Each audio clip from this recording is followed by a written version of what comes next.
እዚ ኣፎት ሚድያ እዩ ጥዕና በልና ብዝተፈላለየ ቦታን ኩነታትን ኮይንኩም ትሕዝቶናት ትከታተሉ ክቡራንን ላይክ ሼር ሰብስክራይብ ምግባር ዝተከታተሉና ምስጋና ንዕዘዝ እዩ ናብ ዋናው ሓበሬታ ሰዓት ከነሰጋግረኩም ፕሮግራም ምግቢ ዓለም ኣብ ኢትዮጵያ ን650,000 ህጻናትን ኣዴታትን ከቕርቦ ዝነበረ ህይወት ድሕን ሓገዝ ከም ዘቋርጽ ኣፍሊጦም ኤጀንሲ ውድብ ሕብራት ሃገራት ዕላዊ ከም ዝገበሩ ኣብ ኢትዮጵያ ብሕጽረት ዝተመጣጠነ ምግቢ ኣብ ጸገም ዝነበሩ 650,000 ህጻናትን ኣዴታትን ብሰንኪ ሕጽረት ሓገዝ ኣገልግሎት ምሃብ ጠጠው ክብል እዮም ኣብቲ ዝቕጽል ሰሙን ለገስቲ ሃገራትን ትካላትን ብዝግባን እንተዘይለጊሰን 3.6 ሚልዮን ህዝቢ ንጸገም ከም ዝቃልዑ ነቲ ትካል ኣጠንቂቖም ዳይሬክተር ፕሮግራም ምግቢ ዓለም ጨንፈር ኢትዮጵያ ዝላታን ሚሊሲች ከም ዝሓበርዎ ዘሎ ጭቡጥ ኩነታት ንሓደጋ ዘቃልዕ ከም ዝኾነን ፕሮግራም ምግቢ ዓለም ድማ ሓገዝ እንተዘይተገይሩሉ ዘሎ ኣማራጺ ንህፃናትን ኣዴታትን ክቡር ፀንሐ ፁት ሓገዝ ህይወት ድሕን ምቁራጽ እዮም ኢትዮጵያ ንሕፅረት ምግቢ ዝተቃልዐት ሃገር ምዃና ዝሓበሩ እቶም ዳይሬክተር ዛጊድ 10 ሚልዮን ህዝባ ንሓደጋ ጥሜትን ሕፅረት ምግብን ዝተመጣጠነ ምግብን ተቃሊዑ ክብሉ ሓቢሮም ኣብ ኢትዮጵያ ይኹን ኣብ ዝተረፈ ሃገራት ምብራቅ ኣፍሪካ ዘሎ ሕፅረት ምግቢ ብምሕዳር ዶናልድ ትራምፕ ዝተወሰደ ስጉምቲ ምንክይ ሓገዝ ከም ዘጋድዶ ድማ ተመልኪቱሎም ፕሮግራም ምግቢ ዓለም ኣብ ኢትዮጵያ ካብ ሚያዝያ ክሳብ እቲ ዝቕጽል ወርሒ መስከረም 2025 ዝኸውን ሕፅረት በጀት $222 ሚልዮን ከም ዘጋጥሞ ድማ ኣፍሊጡሎም ብኻልእ ሓበሬታ ቤት ጽሕፈት ምትሕብባር ሰብኣዊ ሓገዝ ውድብ ሕብራት ዩኤንኤቻ ህልው ኩነታት ተመዛበልቲ ከም ዘሻቐለ ገሊጾም ፕረዚደንት ጊዜያዊ ምምሕዳር ትግራይ ሌተናል ጀነራል ታደሰ ወረደን ኣብ ኢትዮጵያ ሓላፊ ዩኤንኤቻ ፓውል ሃድላይ ሎሚ 15 ሚያዝያ 2017 ዓ.ም ኣብ ቤት ጽሕፈቶም ተቐቢሎም ኣብ ምቕራብ ሰብኣዊ ሓገዝን ምምላስ ተመዛበልትን ኣመልኪቶም ዘትዮም ፕረዚደንት ሌተናል ጀነራል ታደሰ ወረደ ካብ ዞባ ምዕራብን ካልኦት ከባቢታትን ትግራይ ብሰንኪ ኣብ ትግራይ ዝተወልዐ ኩናት ተመዛቢሎም ኣብ ሱዳን ይኹን መላእ ትግራይ ዝርከቡ ተመዛበልቲ ናብ መረበቶም ናይ ምምላስ ጉዳይ ናይ ቀዳምነት ዝወሃቡ ዕማም ጊዜያዊ ምምሕዳርን መንግስቲ ፌደራል ምዃኑ ብርዮም እቶም ፕረዚደንት ብተወሳኺ ከም ዩኤንኤች ዝበሉ ዓለም ለኻዊ ትካላት ብዘላቕነት ተመዛበልቲ ኣብ ምሕጋዝን እግሪ ከተኽሉ ኣብ ምግባርን ክሕግዙ ፀዊዖም ሚስተር ፓውል ሃድላይ ብወገኖም ትግራይ ቀንዲ ትኹረት ገበርቲ ሰናይ ማሕበረሰብ ምዃና ብምግላጽ ብፍላይ ናይ ተመዛበልቲ ህልው ኩነታት ከም ዘሻቐሎም ገሊጾም ኣብ ትግራይ ብፍላይ ድማ ኣብ ተመዛበልቲ ዘሎ ናይ ሰብኣዊ ሓገዝ ኩነታት ከምኡ ድማ ናብ መረበቶም ዝተመለሱ ብኸመይ ክጣየሹ ከም ዘለዎም ንምምኽኻር ከም ዝመፁ እቶም ሓላፊ ሓቢሮም ብተወሳኺ እቶም ሓላፊ ዩኤንኤቻ ኣብዚ ዓመት ኣብ ኢትዮጵያ ንዘሎ ናይ ሰብኣዊ ሓገዝ ድጋፍ ዝውዕል $1 ቢልዮን ዝተመደበ እንትኾን ኣብ ዝሓለፈ ዓመት ካብ ዝነበረ በጀት ብልዕሊ $800 ሚልዮን ዝቐነሰ እዩ ካብዚ በጀት ድማ ኣብ ትግራይ ዝግበር ሓገዝ ናይ ቀዳምነት ይብካ ክስራሕ ከም ዝግብኦ ሓቢሮም ክብል ቤት ጽሕፈት ፕረዚደንት ኣብ ዕላዊ ፌስቡክ ገጹ ኣስፊሩሎም ሌተናል ጀነራል ታደሰ ወረደ ምስ ኣምባሳደር ብሪታንያ ኣብ ኢትዮጵያ ዳረን ዊልች ተዛትዮም ርእሰ ምምሕዳር ጊዜያዊ ምምሕዳር ክልል ትግራይ ሌተናል ጀነራል ታደሰ ወረደ ምስ ኣምባሳደር ብሪታንያ ኣብ ኢትዮጵያ ዳረን ዊልች ተዛትዮም ኣብቲ ዝተኻየደ ዘተ ኣብ ፍጻጽ መውዕል ሰላም ፕሪቶሪያ ብፍላይ ምምላስ ተመዛበሉ ወገናት ምጅማር ፖለቲካዊ ዘተን ኣብ ጉዳይ ምፍታሕ ዕጥቂ ነበር ዕጡቓትን ትኹረት ዝተገበረሎም ጉዳያት እዮም ሌተናል ጀነራል ታደሰ ወረደ ኣብ ዝሃብዎ መብርሂ ካብ መረበቶም ተመዛቢሎም ከቢድ ህይወት ክደፍኡ ዝተገደዱ ተመዛበልቲ ወገናትና ናይ ምምላስ ጉዳይ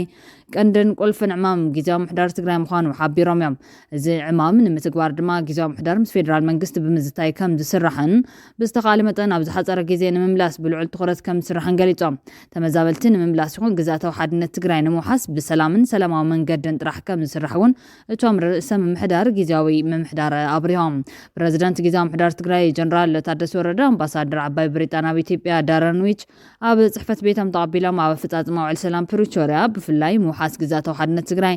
ምምላስ ዝተመዛበሉ ወገናት ምጅማር ፖለቲካዊ ዘተ ከምኡ ድማ ተጀሚሩ ዘሎ ናይ ምምላስ እግርን ምትካልን ሰራዊት ትግራይ ኣመልኪቶም ዘተ ኣካይዶም ፕረዚደንት ሌተናል ጀነራል ታደሰ ወረደ ዝሃብዎ መብርሂ ካብ መረበቶም ተመዛቢሎም ከቢድ ህይወት ክደፍኡ ዝተገደዱ ተመዛበልቲ ወገናትና ናይ ምምላስ ጉዳይ ቀንድን ቁልፍን ዕማም ጊዜያዊ ምምሕዳር ትግራይ ምዃኑ ሓቢሮም እዚ ቁልፊ ዕማም ጊዜያዊ ምምሕዳር ምትግባር ድማ ምስ ፌደራል መንግስቲ ብምምኽኻር ከም ዝስራሕን ብዝተኻለ መጠን ኣብ ዝሓፀረ ግዜ ንምምላስ ብልዑል ትኹረት ከም ዝስራሕ ገሊፆም ተመዛበልቲ ንምምላስ ይኹን ግዛታዊ ሓድነት ትግራይ ንምውሓስ ብሰላምን ሰላማውን ጥራሕ ከም ዝስራሕ እውን ፕረዚደንት ጀነራል ታደሰ ወሲኾም ገሊፆም ኣለዎም ኣብ ትግራይ ኣጋጢሙ ዘሎ ፖለቲካዊ ፀገም ንምፍታሕ ብሄራዊ ዋዕላታት ብምክያድ ካብቶም መድረኻት ብዝርከቡ ሓሳባትን ኣብ ጽንዓት ብምስራትን ብቐጻልነት ከም ዝስራሕ ፕረዚደንት ሌተናል ጀነራል ታደሰ ወረደ ገሊፆም ኣምባሳደር ዓባይ ብሪጣንያ ኣብ ኢትዮጵያ ዳረን ዊልች ብወገኖም ንፕረዚደንት ጀነራል ታደሰ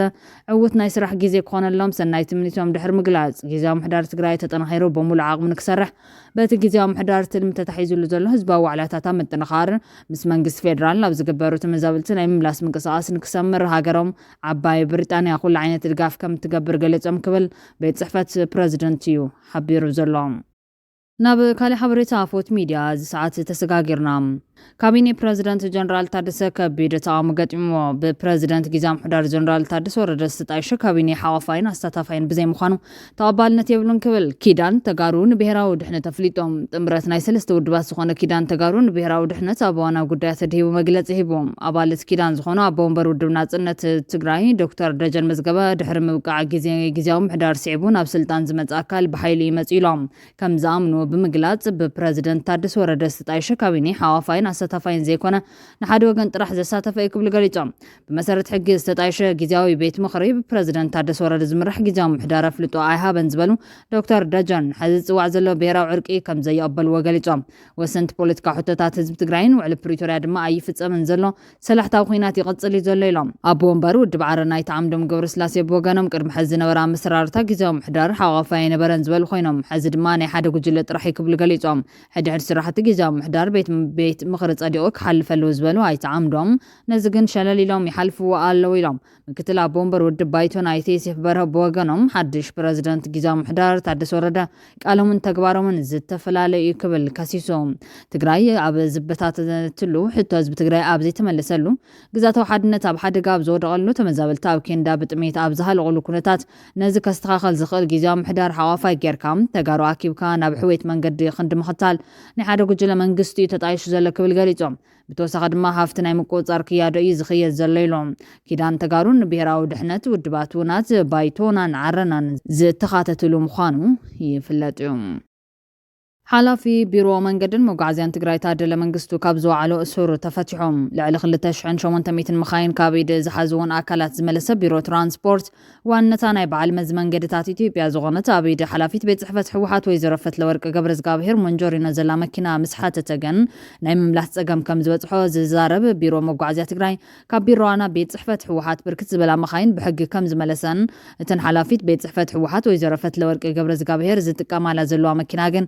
ማሰርቲ ሓላፊ ቢሮ ከም ዘብጽሐት ዝተረኸበ ሓበሬታ ኣመላኺቶም እቲ ቢሮ ምስ ምምላስ መኻይን ተታሒዙ ጠቕላላ ብሸውዓተ ሰዋና መኪና ክሲ ዘለዎ ምዃኑ ድማ ዝተረኸበ ሓበሬታ የመላኽት ዝታሰር ኩሉ ምኽንያት ፖለቲካዊ እዩ ኢሉ ንዝኣምን ሓላፊ ቢሮ መጓዓዝያ ትግራይ ኣይተታደለ መንግስቱ ኸይዱ ዝተኸታተለ ቲፒኤም ኣብ ውሽጢ እቲ ቤት ማሰርቲ ከም ዝወዓለ ኣረጋጊጹ እዮም እቲ ሓላፊ ቢሮ ብሰንካ ብምግዳል ዝተወቕዐ ከቢዱ ቃ ምንቃስን ምንቅስቓስን ልዑል ፀገም ስለ ዘለዎም ነዚ ብዝሕግዝ ስርዓት ፍትሐ ብሔር ቁፅሪ 334 ፍትሒን ምርካብ ውሳነ ፕረዚደንት ቤት ፍርዲ ዞባ መቐለ ኣብ ምጽባይ ዝነበረ እንትኾን እቲ ፕረዚደንት ነቲ ውሳነ ንምውሳን ፈቃደኛ ብዘይ ምዃኑ ታደለ መንግስቱ ክፍታሕ ኣይከኣለን እንትኾነ ግን እታ መኪና ሕዚ ቅድሚ ደቓይቕ ስለ ዝተመለሰት ተፈቲሑ ዝብል ማሕበሬታ ወፂሎም ማሰርቲ ተሓላፊ ኣብ ትግራይን ካብ ትግራይ ወጻኢ ብዘለዉ ተጋሩን ከቢድ ተቃውሞ ክገጥሞ ውዒሉ እዩ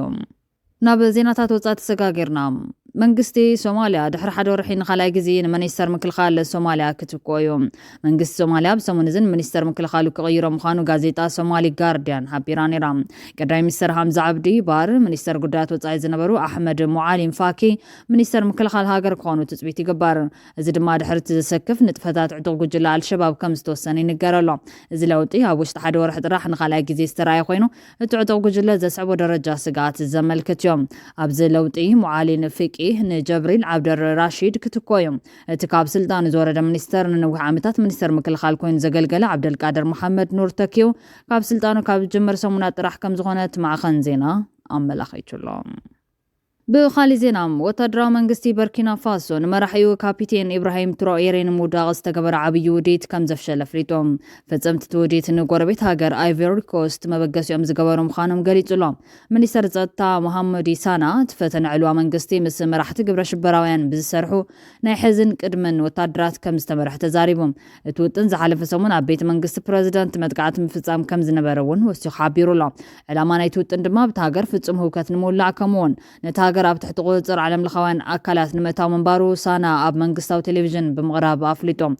እዚ ነቲ ኣብ 2022 ስልጣን ዝሓዘ መራሒ ወታደራዊ ሓይሊ ንምእላይ ካብ ዝተገበሩ ተደጋገምቲ ፈተናታት እቲ ናይ ቀረባ ኮይኑ ኣብቲ ሃገር ዝፍፀመ ጥቃዕቲ ዕጡቓት እናወሰኸ ይኸይድ ኣሎ بركينا فاسو لك عخم قرباب تاقرات سحل مسعطوغات جهادوين قجلتات كتواقع صاني حيام بما خلاي قمقام 400 تاويت كاب تاقر راب تحت قوز رام يركب وتدرا منقست كابيتين تراوريت اتان محاش مبزعتات بمتاو مسو روسياون حدش تاو شركنة نفتار كوان تفتنا تخونتات قن بتدقاقام متقعات عطوغات النحاسمة يغزل اللهم ابت زرزر حبريتو زي تقلت ازا حالة سمون زقات مد حرواي فتن علوا منقسي اتوم عالم توديت نايمانتون بحالان مرح تتغيمو من مكوانات سراويت نتوت انكدقف وكامون كم زفتنو منستر زتا محمد إسان حبيرون اتعلوا بمسارة وطن اتوم شبراوين وديثينياتات بصلات تهاجر استململه وجلو تادرات او لعل بريزيدنتنت بوركينا فاسو بزفصمو متقعتي نربو 16 ميازا 2025 كزازم يتحاسبيلو كاب تهاجر وصا زلو عالم توديت كلهم اب ايغوري كوستيوم زركب مال بفلاي بدحر توديت كم زلو زمنلهم كلتهم مكونات سراويت نبر شمم طايسوم نسواب لعلو تادراتن سبيلاتن متقعتن مخفاتن انصار سبسلطان نعبن ملعالن تافاف حبريتان ناب اشبرتي كم استمحلالف قليطوم ابز حلف سمون كلتهم مكونات زركبهم حيال ابال السراويت ابت منغستي زي مرقع مفتار بموطان بزبل اب قيد كم زاتو منጭታት ጸጥታን ማخን ዜና AFP حبيرم نيرام سبسلطان ايفري كوست نتم وديتኛታት እንግዶም ንዝብል ክሲ ዛጌ ድሬቶ አይሃብሏል እንተኾነ ግን ጁንታ በርኪና ፋሶን ደቡባዊት ጎረቤቱ ኣብ ስደት ንዝርከቡ ተዓምቱ ብምድጋፍ ብዙሕ ግዜ ይኸሳም እዚ ድሕርዋይ ክሲ በርኪና ፋሶ ኣብ ዝሓለፈ ሕዳር እውን አንጻረት መንግስቲ ዝተዓለመ ኻሊእ ናይ ዘይመረጋጋእ ውዲት ከም ዘፍሸለት ካብ እትገልጽ ድሕሪ ኣዋርሕዩ ዝስማዕ ዘሎ እቲ ሃገር ምስ ካልኦት ክልተ ብወታደራዊ ሓይሊ ዝምራሕ ሃገራት ማሊ ኒጀርን ካብ ዞባ ምዕራብ ኣፍሪካ ውድብ ኢካዋስ ተፈልየን ሓድሽ ምሕዝነት ምፍጣረን ይፍለጥ እዮም ምስ ገዛይት ነበር ፈረንሳይ ርክብ ብምብታኽ ድማ ብክንዶ ምስ ሩስያ ማይን ፀባን ኮይኖም ኣለዉ ክቡራትን ክቡራንን ካብ ኣፎት ሚድያ ዝተዳለወት ሕዝቶ ሰዓት ኣቕሪብና ዛዚምና ላይክ ሼር ሰብስክራይብ ምግባር ቤተሰብ ኣፎት ኩኑ ሰናይ ግዜ ንምነ